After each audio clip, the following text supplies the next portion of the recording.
Hello guys, আসসালামু আলাইকুম। কালকে আমি একটি বেবি ফ্রক কাটিংয়ের ভিডিও দিছি। এখন আমি নেক্সট পার্ট সেলাইয়েরটা দিলাম, আপনারা নিশ্চয়ই দেখে নেবেন।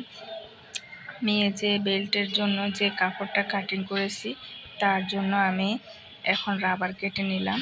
তো কাপড়টা নিয়েছি আমি 19 ইঞ্চি আর রাবারটা নিয়েছি আমি 4.5 ইঞ্চি করে 2 টুকরো রাবার।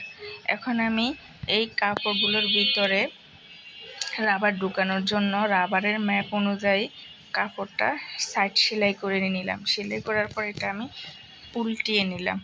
উল্টিয়ে নিয়ে দেখতে পাচ্ছেন আমি নূক দিয়ে এই কাপড়টাকে বসিয়ে নিলাম। এখন আমি একটা সিফটি পিনের সাহায্যে এই রাবারটাকে ঢুকিয়ে নিয়ে তারপরে টাক সেলাই দিয়ে দিলাম। তো আমার বেল্ট তৈরি করা একটা হয়ে গেছে, আরেকটা করে নিচ্ছি। তো দেখতেই পাচ্ছেন এখন আমার দুটো বেল করা হয়ে গেছে।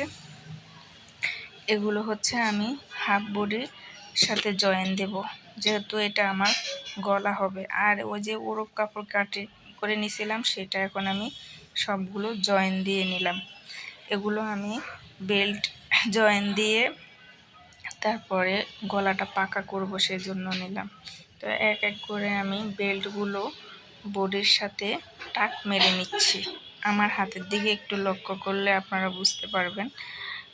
আর দেখতেই পাচ্ছেন এখন আমি যে একটু কাপড়টা কাটিং করে ওরপ কাপড় সেলাই করে নিয়েছি ওটা এখন বডির সাথে সেলাই করে গলাটা পাকা করে নিচ্ছি।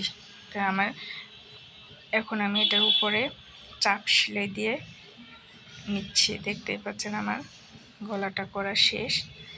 এখন আমি যেটা করব, যার মাপে আমি জামাটা বানাবো তার মেজারমেন্ট অনুযায়ী আমি সাইড সেলাই করে নেব। তো এখানে একটা কথা বলে দিয়ে, আমার যদি ভিডিওগুলো আপনাদের ভালো লাগে আমার চ্যানেলটাকে সাবস্ক্রাইব করে আমার পাশে থাকবেন। তো এই যে আমার সাইডগুলো সেলাই করা হয়ে গেছে। এখন আমি জামার সামনে ফিতা দিয়ে একটু ডিজাইন করব। তো সেই ফিতাগুলো আমি কাটিং করে সেলাই করে নিলাম। এখন এগুলো আমি সেম একটা ড্রাইভারের সাহায্যে উল্টিয়ে নেব। এই যে আমি দেখতে পাচ্ছেন এগুলো আমি উল্টিয়ে নিচ্ছি। এগুলো হচ্ছে আমি জামার বডির সামনে ডিজাইন করব। তো আমি আগে হচ্ছে বডিটা কুচির সাথে জয়েন দিয়ে নিব, তারপর ডিজাইনটা করব। তো জামাটা যেহেতু আমার 3 থাকের, সেহেতু প্রথম পার্টে আমি পাতলা পাতলা করে কিছু কুচি দিয়ে নিয়ে যাচ্ছি। দেখতে পাচ্ছেন আমার হাতের দিকে তাকালে বুঝতে পারবেন। এইভাবে আমি সেকেন্ড পার্টের কুচিগুলো দিয়ে নেব। এক এক করে কুচিগুলো দিয়ে নিচ্ছি। যদি আমার ভিডিও আপনাদের ভালো লাগে, নিত্য নতুন ভিডিও পেতে চান, তাহলে আমাকে কমেন্ট করবেন। আমি চেষ্টা করব আপনাদেরকে এরকম ভিডিও দেওয়ার জন্য। এই যে আমি সেকেন্ড পার্টের কুচিগুলো দিয়ে নিচ্ছি। এখন আমি প্রথম পার্টের সাথে আমার হাফ বডিটা মেপে তারপর এটা জয়েন দিয়ে নেব। এখন আমি এই যে জয়েন দেওয়ার সময় বডিটাকে আমার কুচির পাটের ভিতরে হাফ বডিটা ঢুকিয়ে তারপরে সুন্দর করে হাতের সাহায্যে ধরে এটা জয়েন দিয়ে নিয়েছি। আর এই যে ফিতা করে রেখেছি ওটা এখন আমি মাছ বরাবর একটা মার্ক করে নিলাম।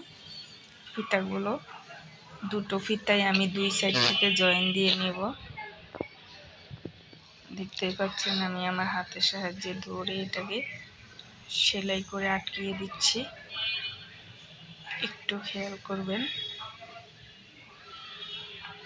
একটু খেয়াল করলে আপনারাও আমার মতো করে এরকম একটা বেবি ফ্রক বানিয়ে নিতে পারবেন ঘরে বসে। তো সবাই ভালো থাকবেন, আজ এই পর্যন্ত।